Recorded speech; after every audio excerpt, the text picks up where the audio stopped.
तारीख थी 24 मई 2021। दोपहर का वक्त। जबलपुर जिले के थाना खितौली की टीआई के मोबाइल पर एक शख्स का फ़ोन आता है और फ़ोन करने वाला शख्स कहता है कि मैडम, मेरा नाम नारायण पटेल है और मैं सिहोरा थाने के गुरजी गांव का रहने वाला हूं।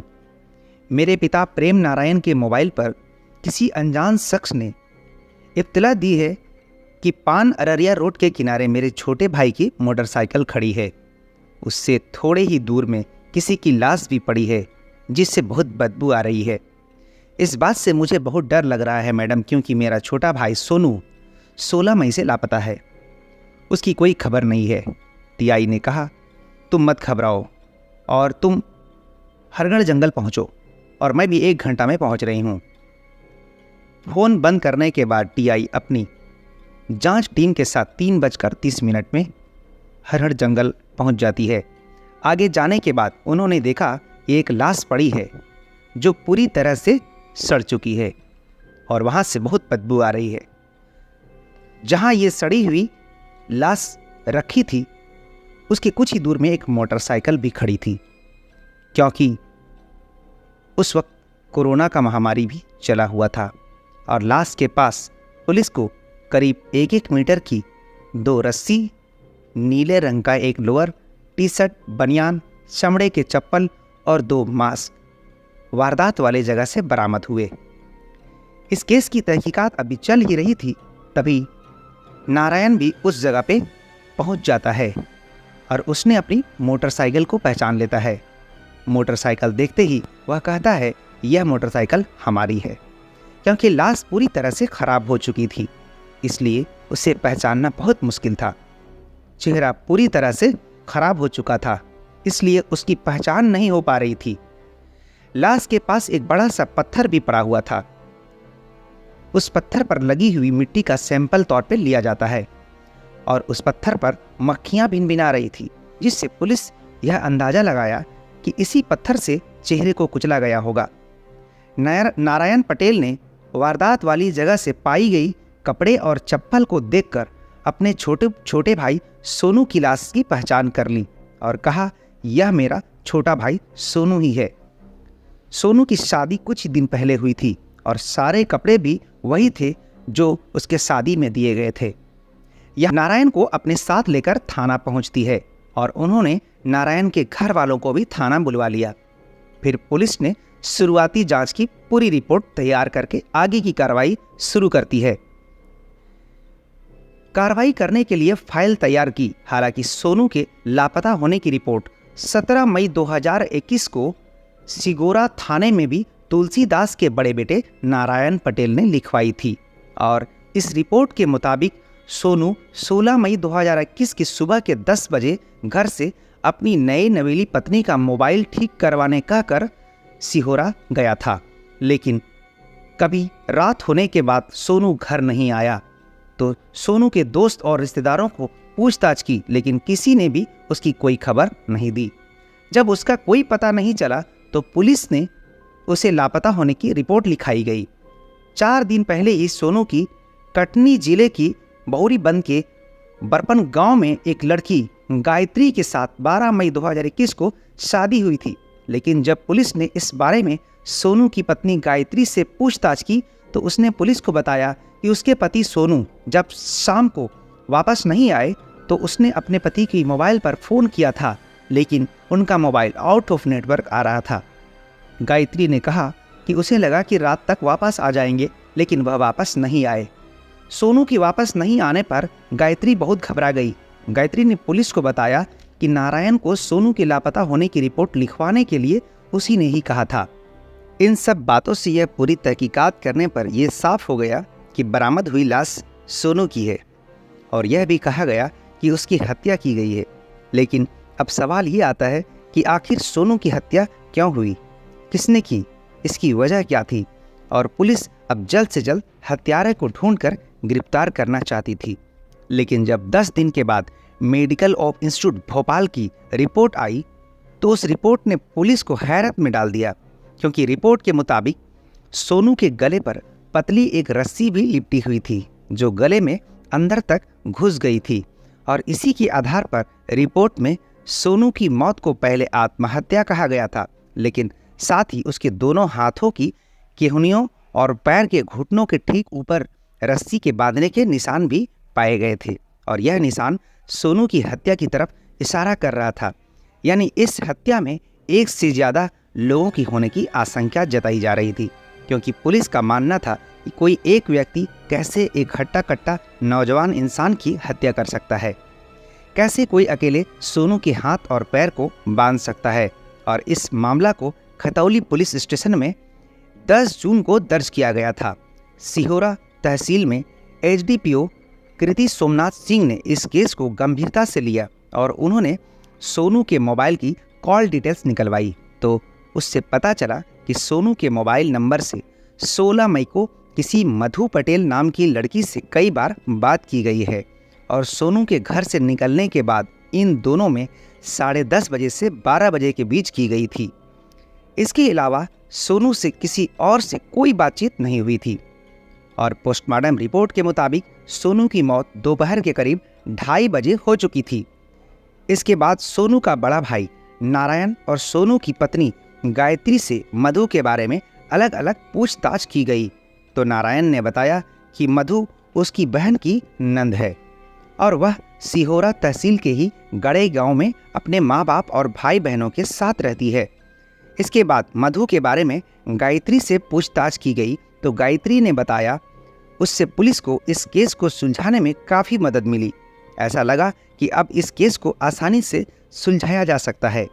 गायत्री ने पुलिस को बताया कि उसके पति सोनू और मधु के बीच प्रेम संबंध थे और उसके पति सोनू ने कहा था कि अब उसके पति और सोनू के मधु के संबंध सब खत्म हो चुके हैं और सोनू ने यह भी बताया था कि मधु की भी शादी तय हो चुकी है, लेकिन पुलिस को ऐसा लग रहा था कि शायद गायत्री उससे कुछ छुपा रही है, इसलिए पुलिस गायत्री से बार बार सोनू के बारे में सवाल पूछ रही थी ताकि सच सामने आ जाए। और ऐसा ही हुआ। गायत्री ज़्यादा देर तक अपने दर्द को छुपा नहीं सकी और उसने बहुत दुखी होकर बताया कि उसके भावनाओं और उसके दुख को समझने वाला कोई नहीं है। एक तरफ उसकी उजड़ी हुई जिंदगी और दूसरी तरफ सोनू के परिवार वाले उसे अपशगुनी, कुलच्छनी और कई तरह की बातें कह रहे थे और ताना दे रहे थे। सोनू की मौत का जिम्मेदार भी ठहरा रहे थे। गायत्री ने पुलिस से कहा कि सब कह रहे हैं कि मैं ही सोनू को मोबाइल ठीक करवाने के लिए भेजा, जिसकी वजह से उसकी हत्या हो गई, और कुछ लोग तो मुझे इस हत्या में शामिल होने की बात भी कह रहे हैं, जबकि सच्चाई कुछ और है। सोनू ने ही मोबाइल ठीक करने की जिद की थी, अब इसमें मेरी क्या गलती है। गायत्री दुखी होने के साथ साथ वह किसी उलझन में भी लग रही थी। मतलब ये लग रहा था कि वह मन में मन कोई राज छुपा रही है और वह बहुत कोशिशों के बावजूद भी बता नहीं पा रही है। लेकिन जब पुलिस ने उसे समझाया और कहा कि अगर कोई और जानकारी है तो हमें बता दो। अब इस राज को छुपाए रखना गायत्री के लिए बहुत मुश्किल था, जो राज सोनू ने गायत्री को बताया था और इसके बारे में किसी को नहीं बताने को कहा था। गायत्री ने पुलिस को बताया कि शादी के दूसरे दिन ही सोनू और गायत्री के बीच काफ़ी कहा-सुनी हो गई थी, क्योंकि मैंने मधु के बारे में सोनू से पूछ लिया था, जिसकी वजह से सोनू बहुत गुस्सा हो गया था और उसने कहा कि घर में आए अभी 1 दिन नहीं हुआ है और तुमने जासूसी शुरू कर दी। लेकिन गायत्री ने बड़ी नरमी से जवाब दिया और कहा कि कुछ देर पहले यहाँ मधु आई थी और उसी ने सब कुछ बताया है। सोनू ने कहा, तुमने उसे अंदर आने क्यों दिया और उससे तुमसे क्या कहा? गायत्री ने कहा, मैं उसे आने क्यों नहीं दे सकती, क्योंकि वह हमारे जीजा की बहन है और हमारी रिश्तेदार है। अगर मैं उसे अपने पास बैठने को मना करती तो घर वाले क्या कहते। गायत्री की बातों से सोनू शांत हो गया। फिर सोनू ने उससे पूछा, मधु ने तुमसे क्या कहा? गायत्री ने सोनू को बताया कि वह मेरे साथ बहुत गुस्से से पेश आई और उसने गुस्से में तुमसे प्रेम करने की बात कही।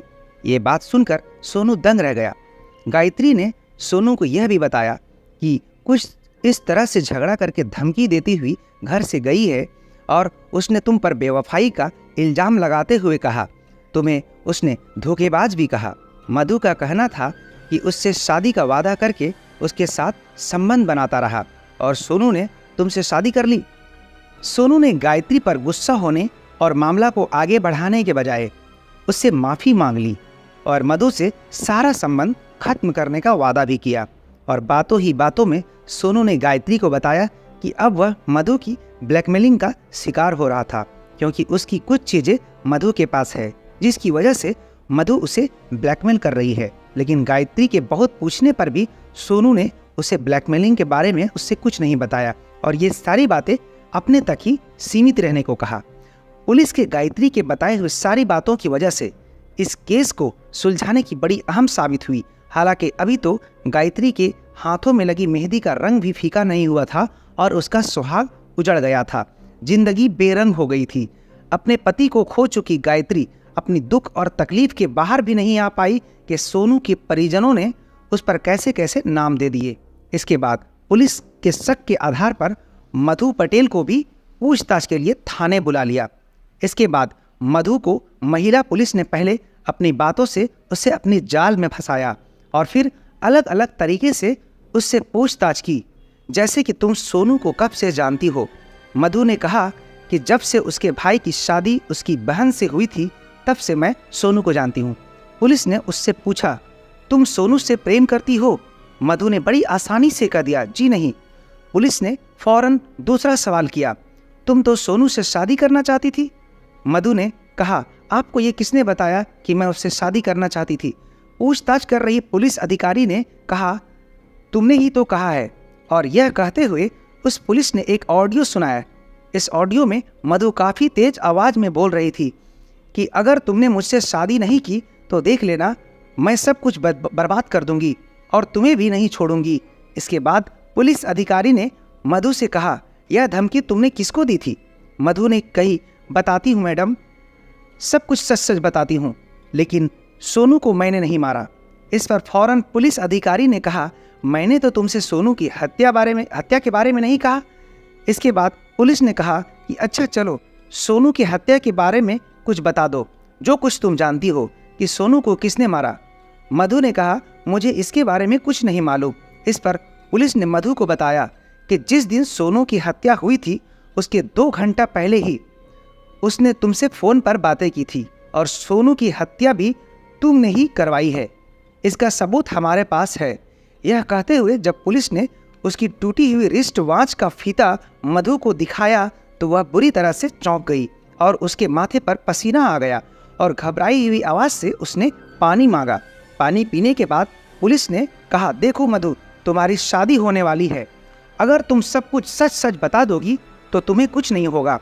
पुलिस की जांच और सोनू की हत्या आदि के बारे में किसी को कुछ नहीं पता चलेगा, क्योंकि अभी मैं अकेली में बात कर रही हूँ। फिर वकील तुमसे भरी अदालत में सवाल करेंगे। मधु पुलिस की बातों में आ जाती है और उसने अपना जुर्म कबूल कर लिया, लेकिन जिस पेशेवर मुजरिम की तरह उसने सोनू की हत्या की थी और मधु ने सोनू की हत्या की जो कहानी सुनाई, उसे सुनकर महिला पुलिस भी हैरान रह जाती है।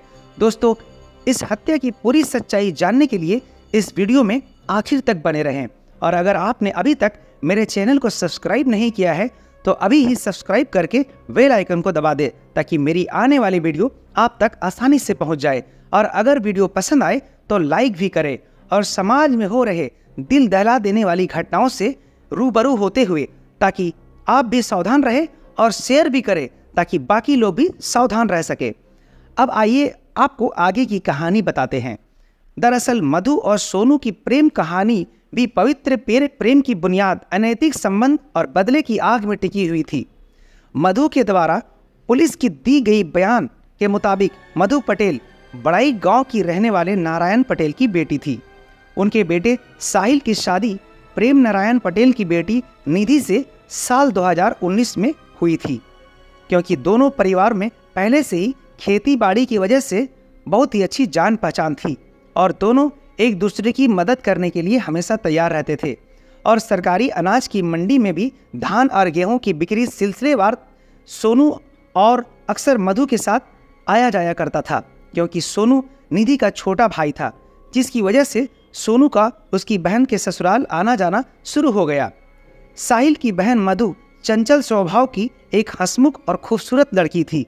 वो बात बात पर मजाक करती रहती थी, यानी वह कुछ भी बोलने में हिचकिचाती नहीं थी। और सोनू जब भी अपनी बहन के ससुराल आता था, मधु उसकी खातिरदारी भी अच्छे से करती थी और हंसी मजाक भी किया करती थी। और हंसी मजाक के दौरान कब इन दोनों में प्यार हो गया उन्हें खुद भी पता नहीं चला। लेकिन जब मधु अपनी भाभी यानी सोनू की बहन के साथ सोनू के घर आ गई थी, तो इत्तेफाक से उसके आने के कुछ दिन बाद ही कोरोना वायरस की वजह से लॉकडाउन लग गया था और आने जाने के सारे रास्ते बंद हो गए थे। इसी वजह से मधु को अपनी भाभी के घर में रुकना पड़ा और इसी दौरान मधु और सोनू के बीच प्यार और गहरा हो गया। घर में इन दोनों पर और लोगों की भी नज़र रहती थी, इसलिए ये दोनों एक दूसरे से अकेले में बातें करने का मौका तलाश करने लगते हैं और एक दूसरे से अकेले में बातें करने के लिए जब उन्हें मौका मिलता खेतों की तरफ चले जाते थे, फिर कभी पास के जंगल में भी निकल जाते थे। एक दिन दोपहर का समय था। घर के सभी लोग पास के गांव में किसी काम के लिए गए हुए थे और सोनू की बहन निधि खाना बनाने में लगी हुई थी। तब सोनू और मधु कमरे में बैठकर टीवी देख रहे थे। उनके बीच हंसी मजाक भी चल रहा था। इतने में सोनू अचानक बोल पड़ा कि मधु, मैं तुमसे बहुत प्यार करता हूँ। मधु ने कहा, मैं भी तुम्हें दिलो जान से चाहती हूँ। इतना सुनते ही सोनू मधु को गले लगा लिया और मधु भी खुद को रोक नहीं पाई। लेकिन तभी सोनू की बहन ने सोनू को आवाज़ लगाई देखना, और धीरे धीरे इन दोनों का प्यार घर वाले को सभी लोगों को पता चल गया। इसके बाद निधि मधु को अपने साथ लेकर अपने ससुराल चली गई और बदनामी के डर से इन दोनों की मिलने पर भी पाबंदी लगा दी गई। लेकिन जब प्यार का पहरा बढ़ने लगा तो इन दोनों ने मोबाइल को अपना जरिया बनाया। इन दोनों ने मोबाइल फ़ोन पर वीडियो कॉल पर अपने प्यार को आगे बढ़ाने का जरिया बनाया। दूसरी तरफ परिवार वाले इन दोनों की अलग अलग दूसरी जगह पर शादी तय करने की कोशिश करने लगे और जल्द ही मधु का रिश्ता पाठी गांव के विजय पटेल के साथ तय कर दी गई और मधु की सगाई भी कर दी गई। मधु की सगाई की सारी रस्में पूरी होते ही सोनू भी अपने रंग बदलने लगा। मधु से मिलना तो दूर, अब उससे बातें करने से भी दूर भागने लगा। हालांकि उसकी शादी भी कटनी जिले के वासना गांव में रहने वाली लड़की गायत्री से तय हो गई थी और इसी वजह से मधु सोनू से शादी को लेकर किए गए वादे को पूरा नहीं करने पर बहुत परेशान रहने लगी। उसे बहुत बुरा लग रहा था, लेकिन मधु ने बड़ी मुश्किल से अपने मन को समझा लिया था और सोनू को भूलने की कोशिश करने लगी और अपने नए रिश्ते के लिए अपने आप को समझाने लगी और विजय के साथ अपने शादी के सपने देखने लगी थी। लेकिन मधु के लिए सोनू को भूलना इतना आसान नहीं था, क्योंकि सोनू के साथ की गए वादे और प्यार में खाई गई कस्में उसे उनकी यादों में सता रहे थे और रह रहकर सोनू की बातें याद आ रही थी। और हत्या की घटना से 4 महीने पहले ही सोनू मधु के घर गया था, क्योंकि इन दोनों की शादी अलग अलग जगहों पर तय हो गई थी, इसलिए इनके मिलने पर पहले जैसी पाबंदी नहीं थी, जिसकी वजह से इन दोनों पहले की जैसे बातें और मुलाकातें करने लगे थे।